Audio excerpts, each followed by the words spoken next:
Instruments for measuring lengths and areas. I want to show you 4 different ones that I think are interesting and worth knowing about.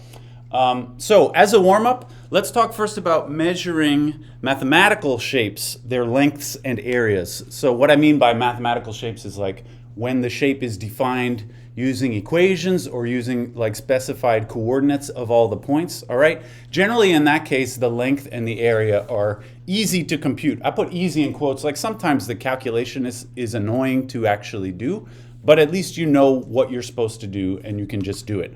Like all of these shapes here, these I call these easy to find the area of because there's some formulas for this. I mean, you might forget the formula, but at least you know there is a formula, and if you had to know the area of these kinds of shapes, triangles, rectangles, or that's a section of a circle, you could figure it out fairly easily, all right?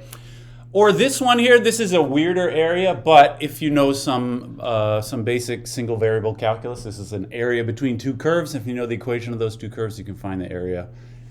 Easy, so-called easy, if you know how to do the integral or whatever. At least I'm saying it is possible to do that.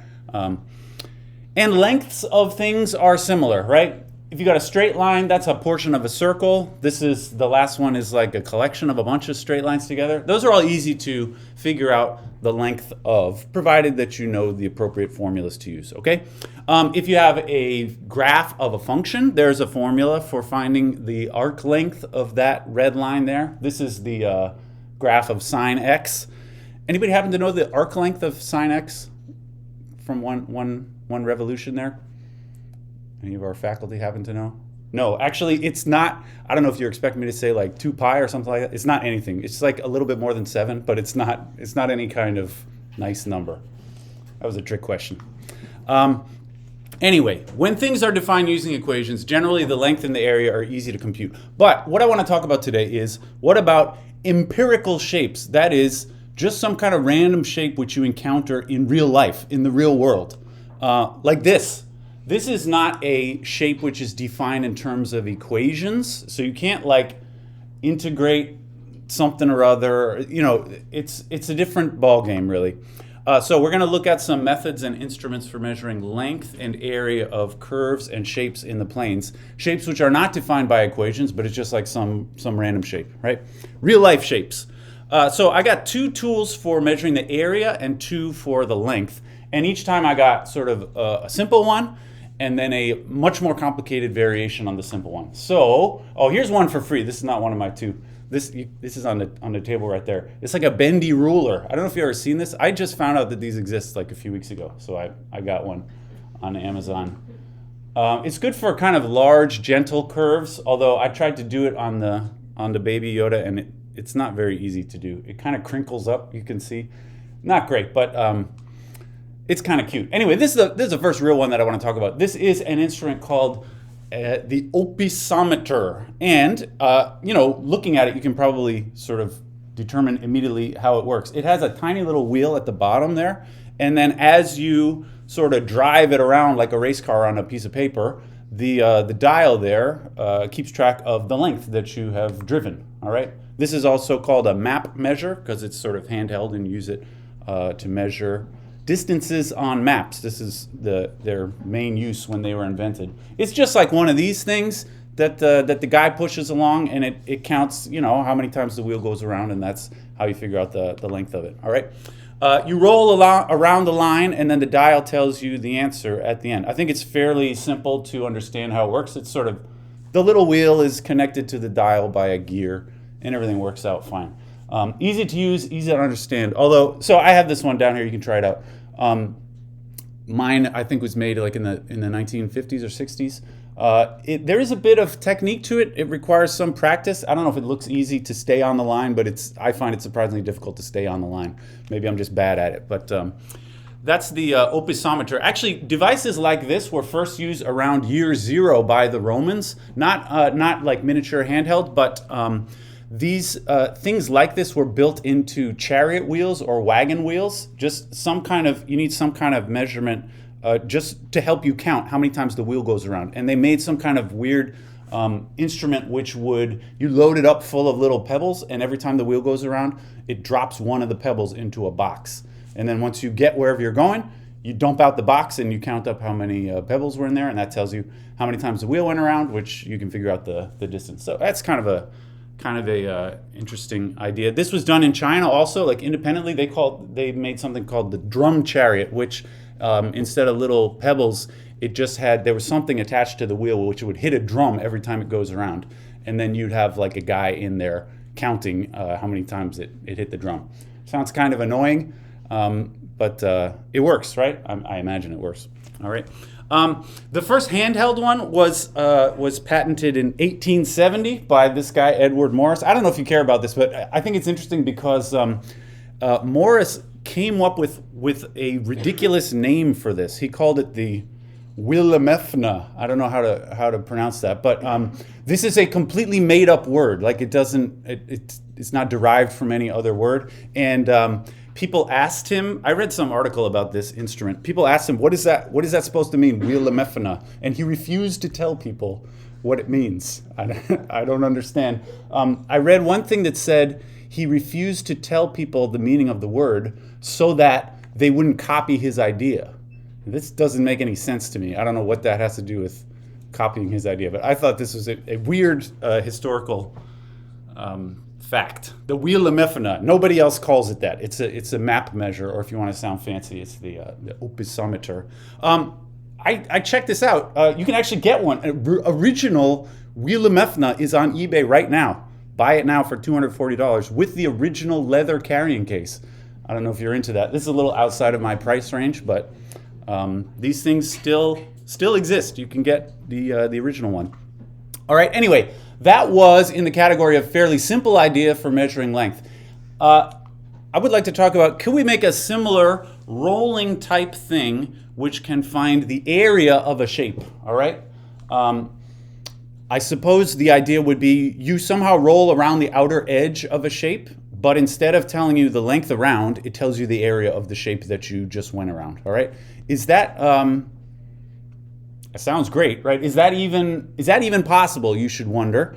Actually, my own first impression is like that probably is not possible to do, just because, for example, shapes with the same perimeter can have very different areas, right? I made these two shapes so that they do have the same perimeter, but the area on the right is much greater than the area on the left. All right, so at least from a kind of a bird's eye view, it seems like it's not even, you can't measure the area just by measuring around the edge, the perimeter, because the perimeter does not determine the area, right? Any rolling area measuring instrument, I suppose if this is going to work, you better measure more than just the distance around, because the distance around is not enough information to tell you the area. Somehow, as it rolls, it has to also be measuring like the wiggles in the shape or the angle maybe that the thing is rolling through, right? It has to do more than just the distance, so that's what I'm saying. But actually, it can be done. I was surprised when I learned that this is even possible at all, but it can be done. This is the instrument which does it. It's called the polar planimeter. And it has kind of two arms, the black arm and the silver arm there. At the end of the silver arm is, it's on the table right here. You can check it out if you're interested.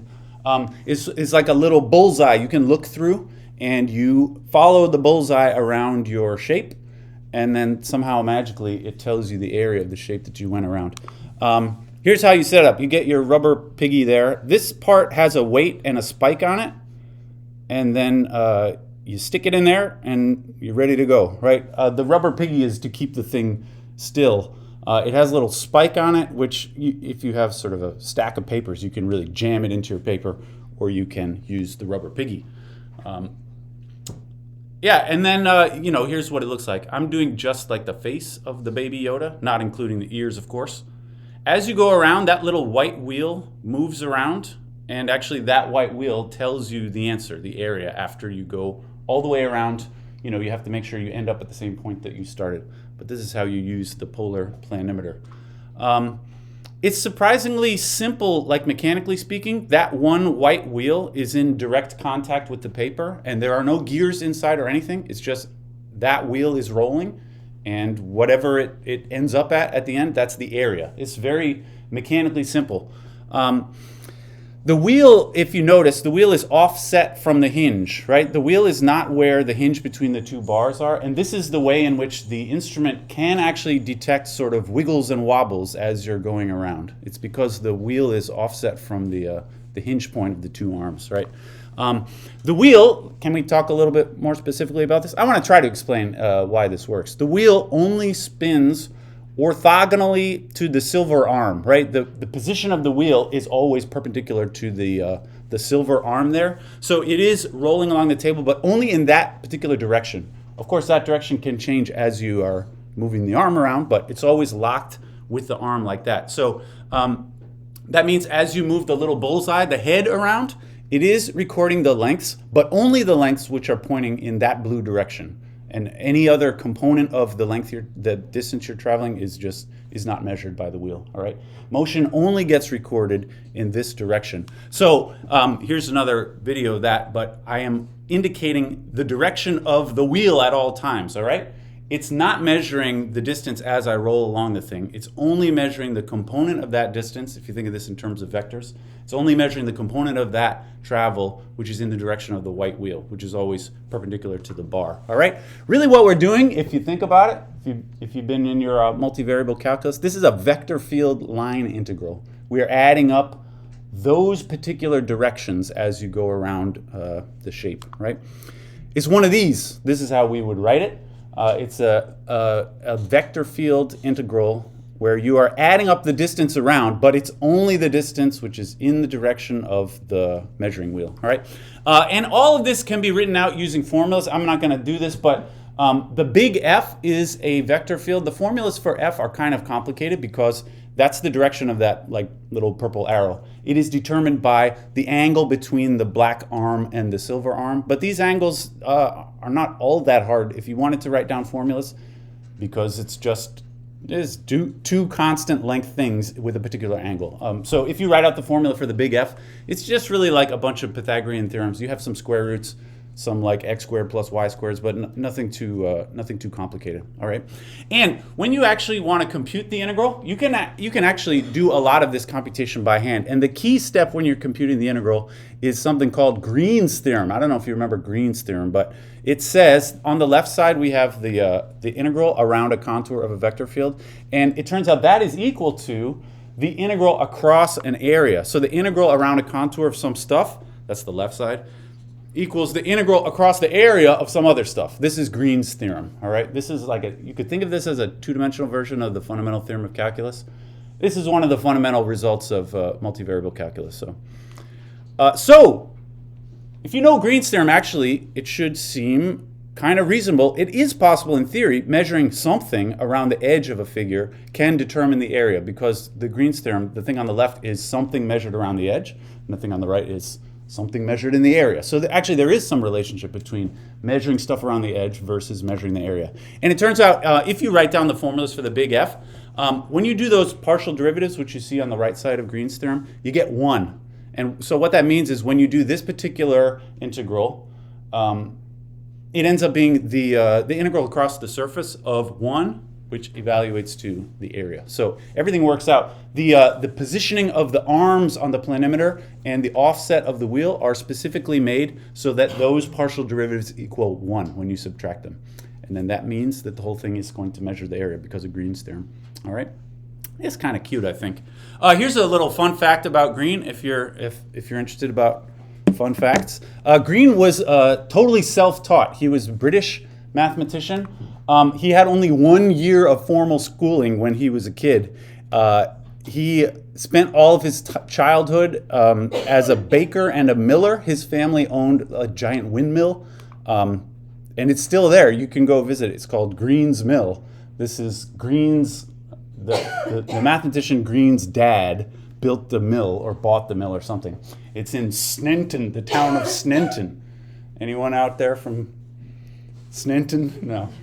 It's apparently like a suburb of Nottingham. I don't know much about Sneinton, but Green's Mill is there. And Green wrote about this, and he hated the mill. But as soon as his father died, he got out of the mill business entirely at age 36. And this is when he decided to become an academic. He enrolled in Cambridge University as an undergraduate at age 39, which is not a typical trajectory. But anyway, he actually published his theorem at age 35, even before leaving home, having essentially no education at all. But he was apparently an enthusiast of his local public library, and he got mathematics textbooks and just like learned it all himself, and then proved the major theorem. This is remarkable. Can I just say another strange bit about the history of this is the first planimeters were made in the early 1800s. On Wikipedia it says 1814. I don't know if that's exactly true, but mine is from the 1960s, I think. Green's theorem was proved in 1828, but it was not well known at that time because he was just, some guy working at the mill. Cauchy later rediscovered it himself. Cauchy is a big famous guy and published in 1846. And then Riemann gave what we would now consider to be a correct modern proof of Green's theorem in the 1850s. But anyway, what I would like to bring to your attention is the planimeter was built and used by people before Green's theorem was proved, right? The planimeter was built and used before the mathematics behind it was fully understood. This seems backwards from a modern point of view, but actually this is how the history of mathematics and engineering usually has gone. It's only in modern times that it's the other way around. But the more typical pattern in the deep past especially is that people make tools which work even if they don't fully understand the mathematics behind it. And then they leave the theorem proving to the academics, right? This is especially true if you know anything about the history of calculus and analysis. This is definitely true in that subject where the people like Newton and Leibniz, who we now say created calculus, they actually didn't have what we would consider to be a correct understanding of the basic concepts like limits and things like that. So just make the stuff to get things done first, and then we work out the math later. This is actually how it usually has worked throughout history. All right, anyway, those are the first two. Those are the rolly things. The rolling length instrument, which is fairly simple, and the rolling area instrument, which is much more complicated. I got two more instruments, and both of them are invented by this guy, Hugo Steinhaus. This is a 20th century gentleman, Polish mathematician. This is his sort of birth and death dates, but he's most well known for the work that he did around like between the two world wars and then after World War II. In Poland. Steinhaus had very diverse interests, I would say. Some are super abstract. He's one of the sort of great big names in early functional analysis, which is like real analysis, only instead of talking about real numbers all the time, you talk about functions all the time, like sequences and series of functions, which is fairly abstract. But Steinhaus also did a lot of sort of cute and very down-to-earth things, some very concrete things, like, for instance, cake cutting procedures. Steinhaus is one of the people who, this is like when I was a kid and I had to like share a cookie with my sister. The rule that my parents always said was, you got to do I cut, you pick. This is the rule for sharing between two people. One person divides it, and then the other person picks which half they want, right? That's a fair division procedure. And Steinhaus was one of the first serious mathematicians to look at this problem and try to figure out how could I do this with three people. It's not at all obvious how you could modify that basic idea to work with three people or any number. Actually, Steinhaus came up with several methods which can be used for any number of people. So anyway, some of his interests super abstract, some very concrete. And Steinhaus was part of a group, sort of a gang of mathematicians in the city of Lviv. Other people he was associated with are big names. I don't know if you've heard of these people, but Banach and Ulam and Katz, those are all big names in 20th century analysis and topology. And they together created something called the Scottish Book, which was just like, it was just an ordinary notebook. Apparently Banach's wife bought this notebook and gave it to them.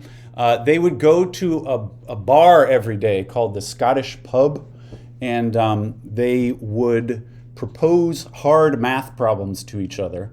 And if they were like really hard, nobody could figure it out, they would write it down in the book. This was the Scottish Book. It was just a notebook. Unsolved math problems, and they would put prizes on them. So it's like written in the book, here's the problem, and then if you solve this, then like Ulam will give you a bottle of whiskey or something like that. It was like, it seems to me they were usually alcoholic prizes. And then, but there were others, like one of them, the prize was a live goose, if you can solve this particular problem. Steinhaus contributed 10 problems to the book, including a problem which we now know as the ham sandwich theorem, which is one of something that is a topological thing that is interesting. I'll tell you about it later if you're interested. Steinhaus was actually the keeper of the book during World War II. Steinhaus was ethnically Jewish, and he was totally like in hiding during the war. And he kept the book with him that time. And then after the war, when things calmed down a little, the book became more kind of widely known. And now you can basically read the whole thing. It's been translated into English, and it's been published. Many of those problems, though, remained sort of unsolved for a long time, and people have worked on those Scottish book problems ever since. And I just saw, like just a couple of days ago, I found out, here's a paper that was published in May of this year, a negative answer to Ulam's problem 19 from the Scottish book. So people are still working on these things. This is published in the, I don't know if you can see the citation there, the Annals of Mathematics. This is regarded as the sort of top tier, the best, most important mathematics journal today. So people are still very much interested in the Scottish book problems. Here's just one more. Problem number 153 was posed in 1936, and it was solved much later in the 70s by this guy, Per Enflo. This actually was the one that had the live goose associated to it as the prize, and they had a little party. They had like a celebration when the proof of this was published, and they actually gave that guy the goose. I don't know what he did with it, what happened to that goose afterwards, but anyway, I'm just trying to say Steinhaus and his buddies were kind of important. They were important for their mathematical work, but also sort of the culture, especially the culture of like Polish mathematics in the rest of the 20th century was very much built by these guys and their little community. All right, anyway, Steinhaus's tools for measurement. So the first one I want to talk about is for areas, and this is a very simple idea. It's called the dot planimeter. It's a bunch of dots, right? There you go. This is something that you should have got. I hope that you all got. It's a bunch of dots, and you lay it on top of your picture there. Each dot is separated by 1 centimeter or whatever. Actually, the one I gave to you all, it's in terms of inches, but this is called the dot planimeter. It's a little hard to say whether or not Steinhaus was the true inventor of this, because in my opinion, this is a very simple idea that I sort of feel like anybody could have come up with this. Although Steinhaus, as far as I am aware, wrote the first mathematical paper about this and actually proved some theorems about it. To me, it sounds like a stupid idea, like a very simple, almost too simple to even say in public that this is like my big invention, is a bunch of dots on paper. But I don't know. Sometimes I feel like it's really stupid. Sometimes I feel like it's really brilliant. I would say like sometimes the stupid ideas are the best ones in mathematics. This happens sometimes. Anyway, you lay it over a shape, and let's say I just want the area of like the face part as usual. You just count up the dots which are in the area you're trying to measure.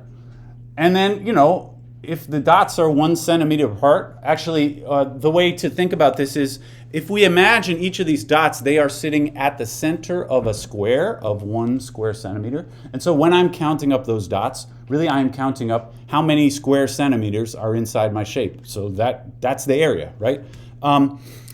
You're just counting up how many of the squares fit inside. Now, it's not perfectly equal to the area because some of the squares you can tell are hanging out over to the outside, and some are missing. We're missing some of the area. We're also getting too much of the area in other places. But hopefully, these kinds of over and under estimates will sort of even out over the shape if you're measuring it all. And you get something that's actually pretty accurate, pretty close to the true area. It'll always be off by a little bit, just it depends precisely where you position the grid. But if you want to be really accurate, you can just do it 5 times and take the average of all of your counts. Right? This is a simple thing to do repeatedly and average your measurements to get better accuracy. And actually, this is a theorem that Steinhaus proved about that. Steinhaus proved that if you measure repeatedly and every time you shift the dots by an irrational vector, you can't just put the dots in exactly the same place and then average that because you're going to get the same answer every time. The idea is you move the dots to a different position, irrational to prevent you from you could say, yeah, move the dots and you shift them just so that they they move over by 1 unit and they end up where they were anyway, even though you shifted them technically. So anyway, shift the dots by an irrational vector every time. Then the limit of the average, if you take the average of n measurements, and you imagine doing this over and over again in the limit as n goes to infinity, actually what you will get is the true area. So this is a theorem that Steinhaus proved about the dot plane emitter. It means you will actually get the real area if you do this over and over again and average your answers. All right? And actually the dot plane emitter was very popular for much of the 20th century. This was the standard tool in plant science. It's like a fundamental thing if you're trying to measure the health of a tree. One of the fundamental things you can measure is the leaf area that the tree is producing, and those folks in this business, they love the dot plane emitter. They even preferred it to the polar plane emitter. The polar plane emitter is actually a lot more accurate if you know how to use it and if you actually have one. But the dot plane emitter is so easy to do and it's so cheap to make that it ends up being a more useful tool, even though it is less accurate than the other one. All right, here's some cute variations on the dots. These are not due to Steinhaus, but some cute tricks concerning the dot plane emitter. One question that you will have if you try to actually use this in real life is, what do I do if the dot is on the line? Right in the middle there, you can see there's a dot right on the line. How am I supposed to, do I count it? Does that count or not? Well, if you think about it in terms of the squares here, a dot which is on the line typically represents a little square of area which is like half in and half out. All right, so really if you want to be accurate about it, you should, if it's on the line, you should count it as a half. All right, this is a little annoying though, just as you're counting the dots. To be honest, it's annoying to count the dots at all. But if you are also trying to keep track of halves, it's kind of a pain to keep track of the halves. So here's the cute idea. Somebody figured out that we can make the grid out of 2 types of dots. Some are filled in and some are empty dots.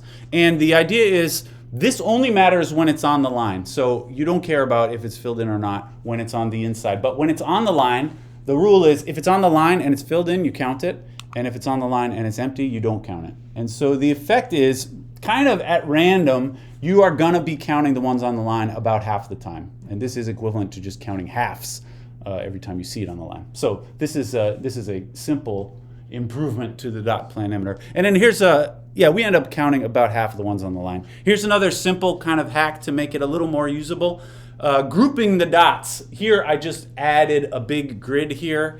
And when I drew this grid on there, each of those boxes has 25 dots in it. This can make it easier to lay this on your picture. If you can lay it down in such a way that one of those big boxes fits inside the picture, then you can say that's 25 and you don't have to count all the individual little boxes. This is a very simple trick, but if you're really gonna do this in real life, this kind of thing makes it much more usable, all right? Okay, that's the dot plane emitter. Very simple and easy, all right?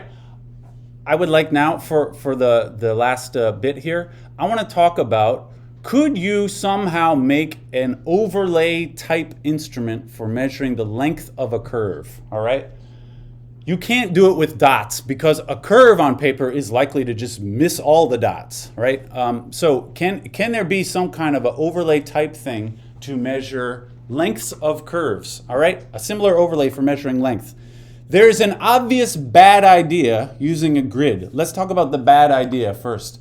Here's the bad idea grid. You could call it, this is the Stecker method. It's a bad idea. You lay the grid down. Let's say I want to measure just the distance around the face part there. I lay the grid down. Use a grid instead of dots because when you have a grid, your thing is not going to miss your thing is likely to miss all the dots, but it's not going to miss the whole grid, right? So use a grid instead of dots. And then you just count up. How many times does my line intersect the grid? I actually counted this up, 28.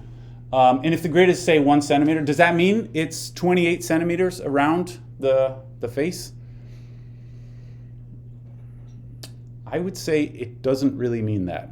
That would be great, I suppose. But if you think, 28 centimeters around would be like if those red dots, if they were each 1 centimeter apart, then it would really be 28 all the way around. But they're not. I mean, you can see some of them are much closer than that, right? So actually, I would say the true length is much less than 28 centimeters in this particular example. Is it 20? No, it's not. All right. This is just a bad idea. Like, if I try to examine what's so bad about this idea, let's just assume we're measuring a straight line. Actually, if this picture is not such a bad idea, if the line is actually in line with the grid, if the straight line you're measuring is parallel with the grid, then actually this is pretty good. I count 11 crossings there, so the line is about 11 centimeters. It could be like maybe off by 1 based on if I'm hanging off the end or not, but whatever. This is actually not such a bad idea when it happens to line up. But of course, in reality, if you're measuring a curved thing, it's not gonna line up. But anyway, what about this though? A line which is not aligned with the grid. Now, if you count the intersections, it's more like that. Now it's 16 crossings. This is actually the same length of line. It was 11 before and it's 16 now. This is much, this is not accurate anymore, right? Can we think a little bit about the dots there? Those 16 dots that I drew there, you can kind of divide them into two types. There are dots which you get when you cross the horizontal lines on the grid, and there are also dots that you get when you cross the vertical lines on the grid, all right? Actually, you can redraw the picture like this to separate out those kinds of dots. Every time the thing moves across horizontally, there's a dot, and every time it moves up vertically, there's a dot. So actually, if you're counting those dots, you are not measuring the diagonal distance. You are, in fact, measuring the distance along the grid. You're measuring the distance across the bottom plus the distance up the side, all right? This is not the distance that you want to be measuring. So this is why this is kind of a bad idea. It doesn't work. Although there's a name for this. This in topology, sometimes people like to talk about this is the Manhattan distance between the two ends of the line. That is, if you're somehow in a universe where you're not allowed to go diagonal, you have to drive along the city blocks or something. This is how far it is from the beginning to the end of that diagonal line. But anyway, yeah, this is much longer than the Euclidean distance, which is what we're really interested in. This thing is actually measuring that other kind of distance. All right. One thing you can say about it is that is always an overestimation. I'm sticking with the bad idea. This is like Steinhaus's brilliance, in my opinion. He starts with the bad idea and really sticks with it until he was able to figure out how to make it work. This is always going to be an overestimation of the true length because the true length is the diagonal line, but you're taking those two straight lines. And in the worst case would be a 45-degree line, which if you know some basic triangles, a 45-degree line you'd be overestimating by a factor of root 2. And it's always going to be an overestimation. You know, when you have one of these instruments, which sometimes is an overestimate, sometimes is an underestimate, you can do it a few times and take the average and things will even out. It's not going to happen here though because it's always an overestimation. All right, you can't average repeated measurements. I would say this is simply a bad idea. And if I as a mathematical researcher, if I was working on this is the point when I would just say, all right, that didn't work, and I would do something else with my time. But actually, there is a way to make this work. Steinhaus focused on the angles, all right?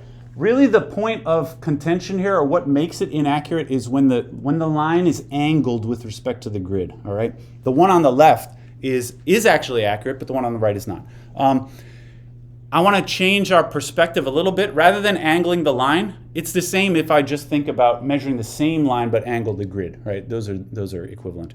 And Steinhaus's strategy is I'm going to do repeated measurements of my picture at specific angles in the grid, all right? So specifically, Steinhaus said you should measure your figure 3 times. Measure it with the straight grid, and then turn the grid by 30 degrees, measure it again. Turn it by 30 degrees again, measure it again, all right? Now, we expect all of these measurements to be overestimations because, like I said, they are measuring that weird Manhattan distance instead of the ordinary distance. We expect them all to be overestimates, anywhere from 1 to root 2 as a factor of the overestimation. Steinhaus actually figured out how to predict how big the overestimation will be. I want to try and show you how this works. Let's imagine that our line starts off with a particular angle to the horizontal. Let's say our line we're measuring has angle alpha.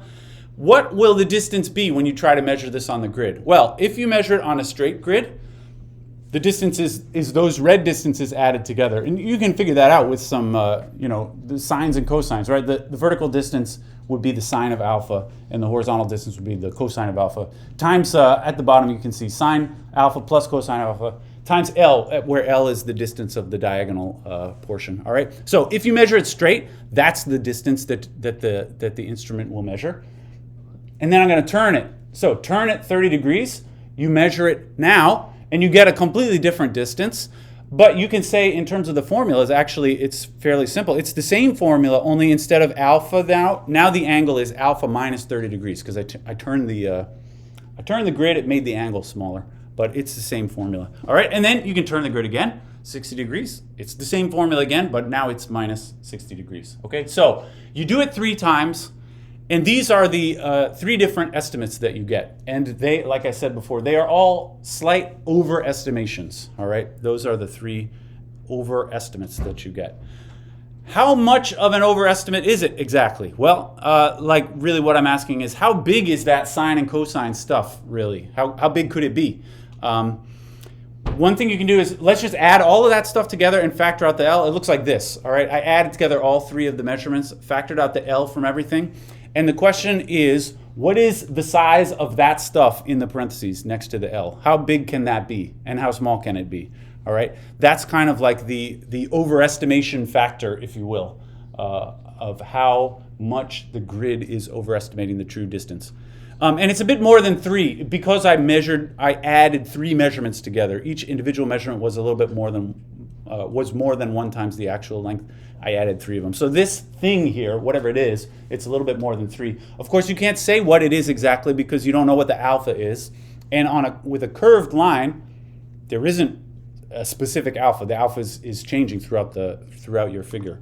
The alpha is always changing on a curved line. But we could, if we want to, graph this formula, this somewhat weird formula there, the 6 things, the sines and the cosines. If you draw the graph of that, it looks like this. This is a graph of the formula for various alpha. This is from between pi over 3 and pi over 2. This is from 60 degrees to 90 degrees. If you think about the way that I drew that initial figure, that alpha was just some angle between 60 and 90 degrees, all right? And this is the graph of that overestimation factor. And what I notice when I look at this is not a very interesting graph. What I notice is it's more or less, I mean, it looks kind of like a constant. It has a very slight curve there, but I would say looking at these values, they're basically all the same no matter what the alpha is, right? They're all in a very narrow range. In fact, it's not hard to find the minimum and the maximum value in this range. The minimum overestimation factor is 3.732 and the maximum is 3.863, all right? It's not that much of a range there. That's what I'm saying, right? So if we count the crossings 3 times, rotating the grid each time, right? The overestimation that you get will be between those 2 numbers. Really what you can do is, that's a pretty narrow range for what the overestimation is. Remember, I was trying to talk about how can we predict how much will it overestimate? Actually, you can predict. It's just that much. I mean, in between there. Steinhaus said we should just like take the average of those 2 things. And the overestimation, on average, we will expect to be about 3.7975. That's the average of those 2 numbers, all right? And so this is Steinhaus's instrument. What you do, you use the grid, you count the intersections 3 times, offsetting by 30 degrees each time. You add up all of your counts, that's the 3 different measurements, you add it all together, and then you divide by this magic number. That's the overestimation factor.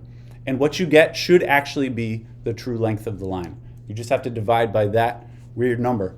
And I imagine people said, Hugo, how'd you get that number? And he's like, well, I did some weird stuff with the sines and the cosines. But that's where that number comes from. It comes from all those triangles, right? Actually, Steinhaus was able to do one better. All this like 3-step process, he combines this all into 1 step, all right? So first of all, instead of counting the grid intersections and turn the grid every time, and you do it 3 times, he says, I'm just going to make like a triple grid, which already is pre-rotated. So this grid, and this is what you should have got on your handout, this consists of 3 grids that are offset by 30 degrees each time, and they're just all laid on top of each other. And rather than counting each of the 3 measurements and then adding them together, you just count up everything, all the crossings on this weird looking jumble of lines. It looks like a whole bunch of nonsense, but this is 3 grids superimposed on top of each other, offset at 30 degrees. All right. So instead of counting 3 times and turning, you just count once on this weird jumble of lines, and then you got to divide by 3 point whatever. Actually, Steinhaus figured out how to do this. Instead of dividing out by 3 point whatever at the end, he just rescaled the entire grid so that it's that much bigger. So if you were to like measure the grid with a ruler, the grid size is not 1 centimeter each. It's 3.79 centimeters each. Or yours is inch, so it's not the same. But this way, all you got to do is count up the intersections, and that's it. That is the length. You don't divide by anything because the grid has already been rescaled to build in the division at the end. All right, count the intersections, and that's the length. It's pretty. I think this is pretty remarkable, just because it starts off as a bad idea. He somehow made it work, and it turns into something that is so simple to use. Like you could hand this to someone without explaining anything and just say, yeah, you just count up the intersections on this ridiculous looking thing, and it tells you the length of your curve. That, to me, is really a remarkable instrument. All right, so I would encourage you, this is really all I had to say. I would encourage you to try it out yourself. If you want to check your answers, the real answers, when I measured just the face, this is what I got. You can write those down if you want. Check yourself later on. The area of just the face part, not including the ears, is 2.18 square inches. I did inches for the one that I hand out because if you do centimeters, they end up centimeters and millimeters. All the grids are very small, and it'll take you forever to count them all up. So I find the inches a little more pleasing to use, although slightly less accurate, I suppose. All right, that's all. I brought all these things. If anyone's interested in checking them out, you can come on and check them out, and I would be happy to answer any